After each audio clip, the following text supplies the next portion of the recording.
ஒரு தொழிலாளியோட கஷ்டத்தை தன்னோட கஷ்டமா பாக்குறவர் தான் ஒரு உண்மையான முதலாளி. அதே மாதிரி ஒரு முதலாளியோட கஷ்டத்துல பங்கெடுத்துக்கிறவன் தான் உண்மையான தொழிலாளி.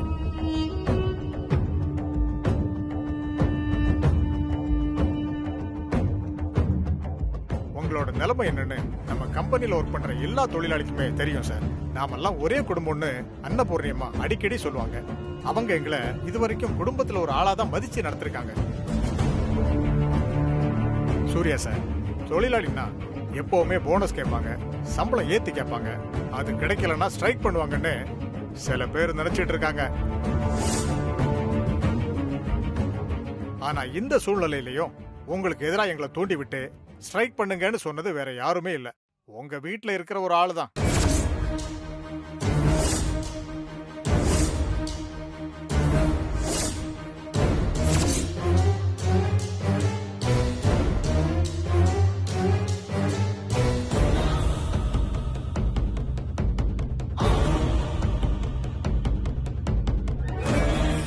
தொழிலாளின்னா அவங்கள ஈஸியா பணத்தை கொடுத்து விலைக்கு வாங்கிடலான்னு தப்பு கணக்கு போட்டுட்டாங்க.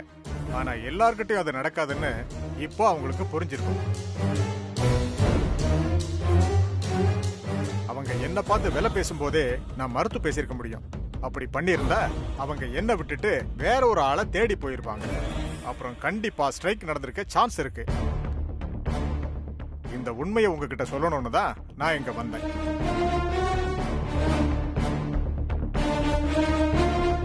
இவ்வளவு நல்ல குடும்பத்துல இப்படி ஒரு தப்பான ஆளு இருக்காங்க.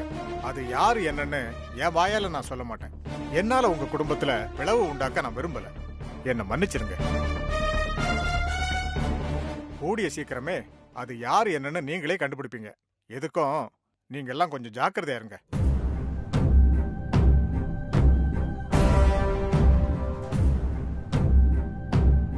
சூர்யா சார், ஷிஃப்ட் ஆரம்பிச்சு ரொம்ப நேரம் ஆயிடுச்சு. நான் கம்பெனிக்கு போறேன் சார்.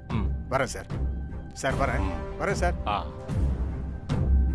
ஐயோ, இவனை நம்ம எவ்வளவு பெரிய பிளான் போட்டு வச்சிருந்தேன், இப்படி அந்தர்பல்ட்டி அடிச்சியா? உண்மையை சொல்லுங்க, இந்த வேலையை பண்ணது யாரு?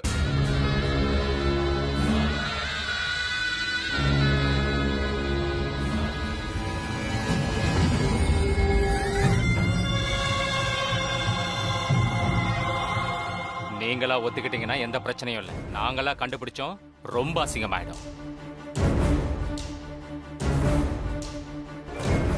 முட்டா பேல தப்பு பண்ணுவோம், எப்படி தானா ஒத்துப்பா? கண்டிப்பா ஒத்துக்கவே மாட்டான். சித்தப்பா, உங்களை கேட்காம நீங்களே வந்து வாண்டடா பேசுறத பார்த்தா உங்க மேலதான் எனக்கு சந்தேகமா இருக்கு. ஏண்டா, இந்த குடும்பத்துக்காகவே மாடா உழைச்சி ஓடா தெரிஞ்ச என்ன பார்த்தா அப்படி ஒரு கேள்வி கேட்கிற? ஐயோ, எல்லாம் என் நேரம்டா. எங்க அண்ணன் அண்ணி இங்க இருந்திருந்தாங்கன்னா எனக்கு இப்படி ஒரு நிலைமை வந்திருக்குமா? யாரோ ஒரு யூனியன் லீடர் வந்து நல்லா இருந்த குடும்பத்துல கொளுத்து போட்டு போயிட்டான்னு அவன் பேச்சு நம்பி எல்லாரும் என்ன சந்தேகப்படுறீங்களே.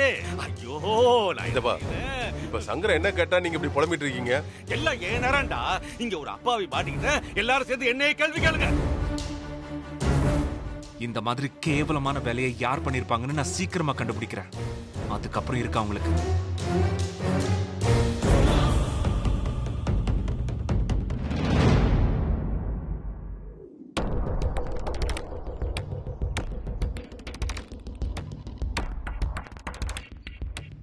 சூர்யா சார், தொழிலாளின்னா எப்பவுமே போனஸ் கேட்பாங்க, சம்பளம் ஏத்தி கேட்பாங்க, அது கிடைக்கலன்னா ஸ்ட்ரைக் பண்ணுவாங்கன்னு சில பேர் நினைச்சிட்டு இருக்காங்க. உங்களுக்கு எதிராக எங்களை தூண்டி விட்டு ஸ்ட்ரைக் பண்ணுங்கன்னு சொன்னது வேற யாருமே இல்லை, உங்க வீட்டுல இருக்கிற ஒரு ஆளு தான். இந்த மாதிரி கேவலமான வேலையை யார் பண்ணிருப்பாங்கன்னு நான் சீக்கிரமா கண்டுபிடிக்கிறேன்.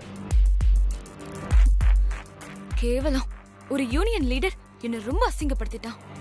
எனக்கு மட்டும் இந்த குடும்பத்து மேல அக்கறை இல்லையா என்ன? நான் அவன்கிட்ட என்ன சொன்னேன்? ஒரு 2 நாள் 3 நாள் ஸ்ட்ரைக் பண்ணு, உனக்கு எல்லாமே பண்ணி தரேன்னு சொன்னேன். முடியாதுன்னு சொல்ல வேண்டியதானே? அத விட்டுட்டு வீட்டுல இருக்கவங்க கிட்ட ஜாலியா சொல்லிட்டு போறான். கொஞ்சம் விட்டுருந்தா அந்த நாராயணன் என்ன கோத்து விட்டுருப்பான். என்னை யாருமே ஏன் தான் புரிஞ்சுக்க மாட்டேங்கிறாங்கன்னே தெரியல. இதெல்லாம் நான் ஏன் பண்றேன்? அந்த சூர்யா இப்பதான் என் மேல கொஞ்சமா திரும்பி இருக்கான். அந்த சமந்தாவ ஒரேடியா மறந்து முழுசா என்ன மட்டுமே நினைக்கணுன்றதுக்காக தான் இப்படிலாம் பண்றேன். ஆனா நான் என்ன பண்ணாலும் எல்லாமே தப்பா தான் முடியுது. சூர்யா கிட்ட போய் சொன்னா அவன் தேவையில்லாத அட்வைஸ்லாம் பண்ணுவான். சூர்யாவுக்காக நான் என்ன எவ்வளவு மாத்திக்கிட்டேன். இதெல்லாம் அவனுக்கு தெரிஞ்சும் பெருசா எதுவுமே மாறல. என் வலி யாருக்குமே புரியல. ஒருத்தவங்க நம்மள அவாய்ட் பண்றதோட வலி என்னன்னு சூர்யாவுக்கு மட்டும் இல்ல, இந்த ஒட்டுமொத்த குடும்பத்துக்கும் காட்டணும். சூர்யா அதுக்கப்புறம் அந்த சமந்தாவை அடியோட மறந்து என்ன மட்டும்தான் நினைக்கணும். அவனுக்கு ஆபீஸ் சென்டிமெண்ட் ஒர்க் அவுட் ஆகல, கண்டிப்பா சிஸ்டர் சென்டிமெண்ட் ஒர்க் அவுட் ஆகும்னு நினைக்கிறேன்.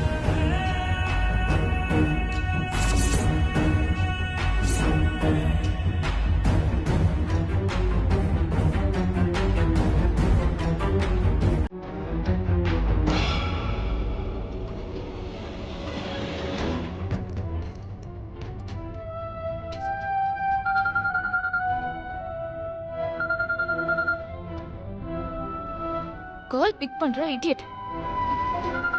இவதுக்கு ஃபோன் பண்றா?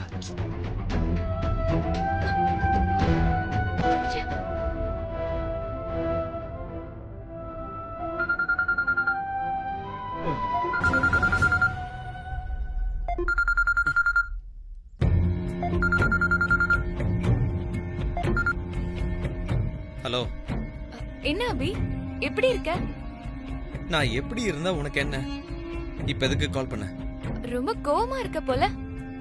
இங்க பாரு, தேவையில்லாத கொஸ்டின்ஸ் எல்லாம் பண்ணிக்கிட்டு இருக்காத. இப்போ உனக்கு என்ன வேணும், எதுக்கு கால் பண்ண, அதை மட்டும் சொல்லு. நீ ஏன் இவ்ளோ கோவமா இருக்கன்னு எனக்கு தெரியும். சரி, நான் வீணா பேசி உன் டைமை வேஸ்ட் பண்ண விரும்பல. ஸ்ட்ரெயிட்டா விஷயத்துக்கே வரேன். நேத்து நீ லீலாக்கு கால் பண்ணன்னு எனக்கு தெரியும். உனக்கு லீலா வேணும், அதுக்கு அவ ஒத்துக்க மாட்டேங்கிறா, சரியா? என்ன அபி சைலண்ட் ஆயிட்ட? உனக்கு ஹெல்ப் பண்ணதா நான் கால் பண்ணேன். சொல்லு. நீ இவ்வளவு தூரம் சொல்லியும் அவ வரமாட்டான்னு சொல்றானா, கண்டிப்பா அவ உன்னை பத்தி அவங்க அண்ணன் கிட்ட சொல்லிருப்பா.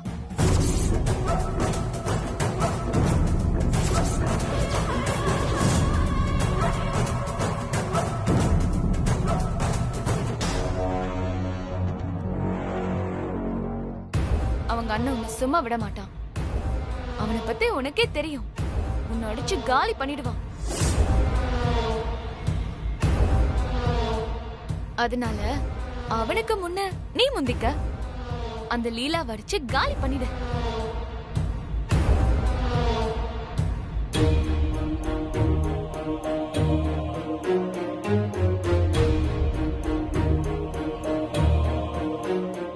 அவ வெளியே வரும்போது நான் சொல்றேன், டைம் பார்த்து அவளை அடிச்சு துவச்சு போடுறேன். எனக்கு என்னமோ இது ரொம்ப ரிஸ்க்னு தோணுது. ஒரு ரிஸ்க்கும் இல்ல, நீ டைரக்ட் இன்வால்வ் ஆகாத, ஆளை வச்சு பண்ணு, அப்போ பிரச்சனை இருக்காது.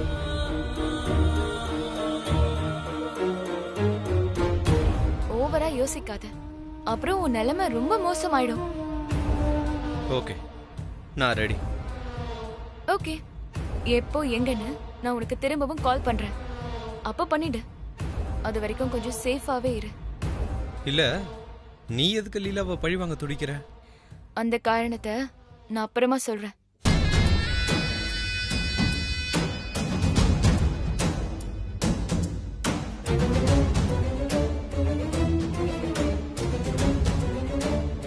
எப்படியும் அந்த அபி லீலாவை அடிச்சு காயப்படுத்திடுவான். அடிப்பட்ட லீலாவுக்கு நம்ம மருந்து போட்டு சுடு தண்ணி வச்சு கொடுக்கறதுன்னு இப்படி சேவகம் பண்ணா எப்படியும் சூர்யா மனசுல இடம் பிடிச்சிடலாம். அப்படி எதுவும் நடக்கலன்னா அந்த அபிய சூர்யா கிட்ட மாட்டி விட்டுடலாம். அவன் தங்கச்சியோட இந்த நிலைமைக்கு காரணம் அபி தானே சொன்னா. அந்த சூர்யா சும்மா விட மாட்டான். எப்படி பார்த்தாலும் நமக்கு பெனிஃபிட் தான்.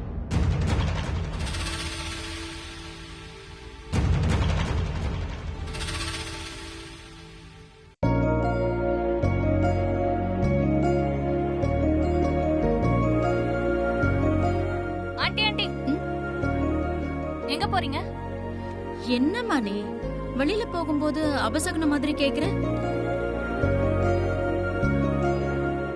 தமிழ்நாட்டுல வளர்ந்த பொண்ணு வெளியில போகும்போது எங்க போறேன்னு கேட்க கூடாதுன்னு உங்க வீட்ல சொல்லி வளர்க்கலையா? சொல்லி கொடுத்தாங்க ஆண்டி. சாரி. சரி, நீ எங்க போகணும்? நான் டிராயிங் கிளாஸ் போறேன் ஆண்டி. உங்க கூட நானும் வரட்டுமா? சரி வா. ஆண்டி, நான் டிரைவ் பண்ணட்டுமா? ஓ, உனக்கு டிரைவிங் எல்லாம் தெரியுமா? சூப்பர். இந்தா, நீ ஓட்டு.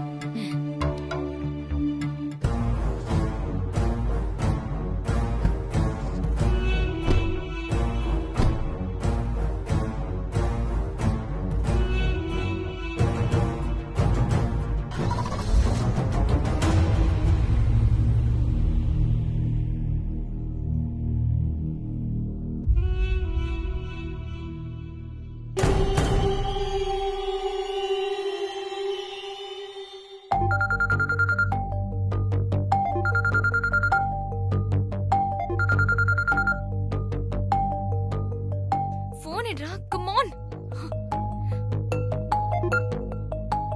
ஹலோ. போன் எடுக்க ஏன் இவ்வளவு நேரம்? கொஞ்சம் வேலையா இருந்தேன். சொல்லு. லீலாவை பழிவாங்க நல்ல சான்ஸ் கிடைச்சிருக்கு. என்ன சொல்ற? அவ எங்க அம்மாவோட கிளம்பி கார்ல டிராயிங் கிளாஸ் போயிட்டு இருக்கா. அதுக்கு முன்னாடியே உங்க ஆளுங்களை வச்சு அவளை அடிச்சு தம்சம் பண்ணிடு. அதெல்லாம் நான் பாத்துக்கிறேன். கார் நம்பர் என்ன? TN 23 CT 9952. அப்புறம் ஒரு முக்கியமான விஷயம், அந்த கார்ல கூட எங்க அம்மாவும் வராங்க. நீ அடிக்க போற ஆளுங்க கிட்ட தெளிவா சொல்லு, டிரைவ் பண்ற ஆளை மட்டும் அடிச்சா போதும். அத மீறி எங்க அம்மாவுக்கு ஏதாவது ஒண்ணு ஆச்சு, அதெல்லாம் ஒன்னும் ஆகாது. லீலா தானே டிரைவ் பண்றா. You don't worry Dude. நான் பாத்துக்கிறேன்.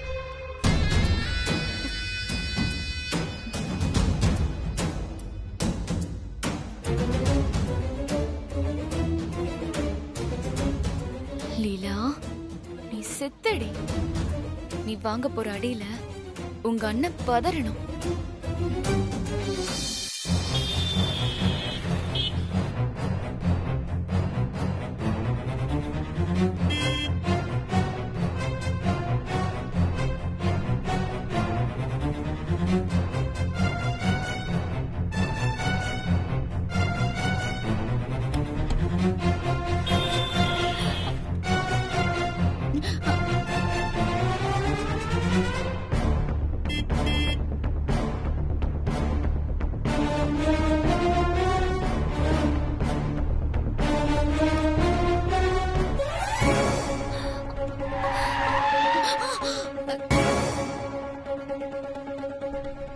ஏமா வண்டியை பார்த்து ஓட்டுமா?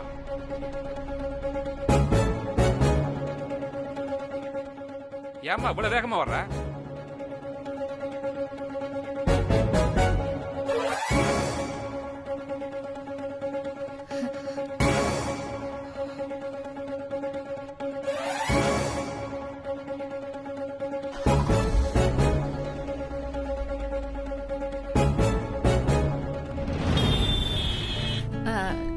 லீலா, உனக்கு கார் டிரைவ் பண்ண தெரியுமா?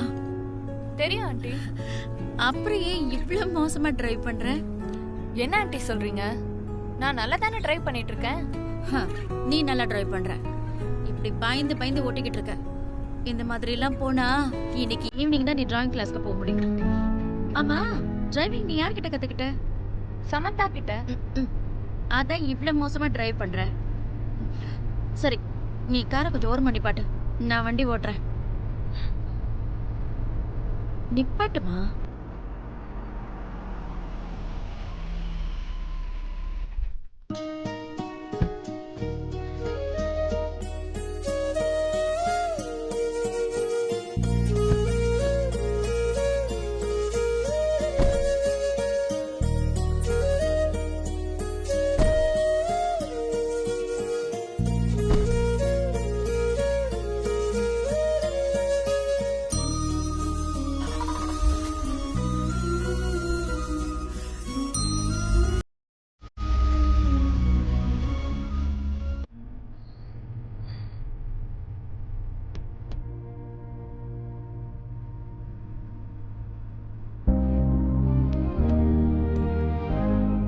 ஆண்டி நீங்க ரொம்ப ஸ்டைலா டிரைவ் பண்றீங்க. ரியலி? Yes aunty. ஸ்டைலா மட்டும் இல்ல, நல்லா ஃபாஸ்டாவும் டிரைவ் பண்றீங்க. உனக்கு ஒன்று தெரியுமா, என்கிட்ட இன்டர்நேஷனல் டிரைவிங் லைசென்ஸ் இருக்கு. இதுவே யூஎஸ்ஆ இருந்தா இதை விட இன்னும் ஃபாஸ்டா போயிருப்பேன். அங்க ரோடெல்லாம் ரொம்ப சூப்பரா இருக்குமா. அங்க right side driving, steering left சைடுல இருக்கும். தெரியும் ஆண்டி, நான் நிறைய மூவிஸ்ல பார்த்திருக்கேன். குட். லீலா, உன்னோட டிராயிங் கிளாஸ் எங்க இருக்குன்னு சொல்லு, நான் ட்ராப் பண்றேன். அதுக்கு இன்னும் கொஞ்சம் தூரம் போகணும் ஆண்டி.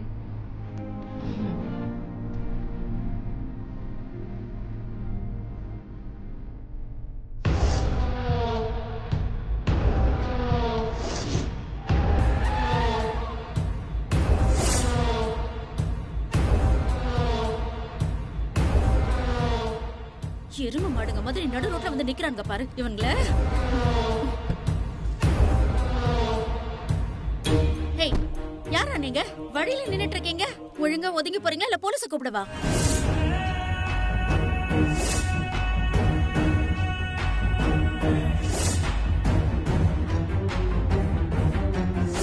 டேய், நல்லா ஞாபகம் வச்சுக்கோங்கடா, கார் ஓட்டுறவங்கள தான் அடிக்கணும்.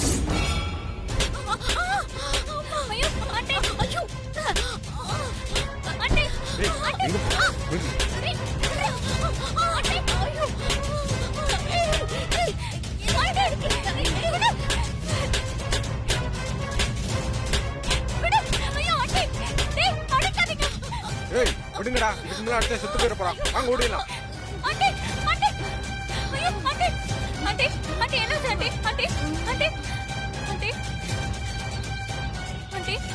என்னாச்சு ஆண்டி? ஆண்டி ஆண்டி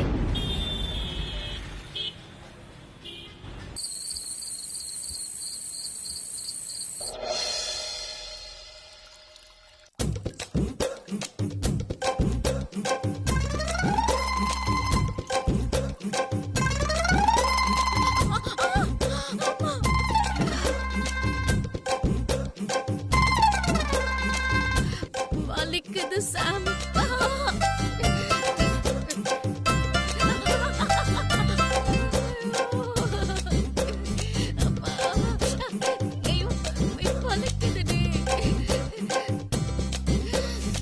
யார் அடிச்சானுங்கன்னு தெரியல, எதுக்கு அடிச்சானுங்கன்னே தெரியல.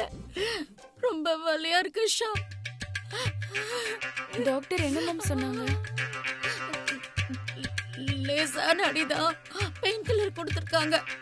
சாப்பிட்டுட்டு ஆயின்மெண்ட் தடவிக்க சொன்னாங்க. ஆனா எனக்கு நம்ம இது சாதாரண அடி மாதிரி தெரியல.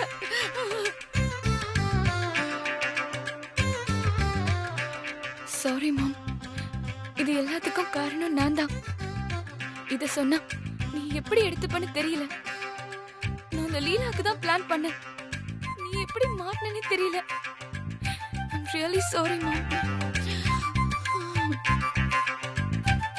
இப்பொருத்தி இவ்வளவு தூரம் சொல்லியும் எங்க அம்மா வடிச்சிட்டல்ல, உனக்கு இருக்குடா. சாரி சாரிமா. என்னடி எங்கேயோ யோசிச்சுக்கிட்டு இவ்வளவு வேகமா வந்து அழுத்துற, பார்த்து செய்ய மாட்டியா?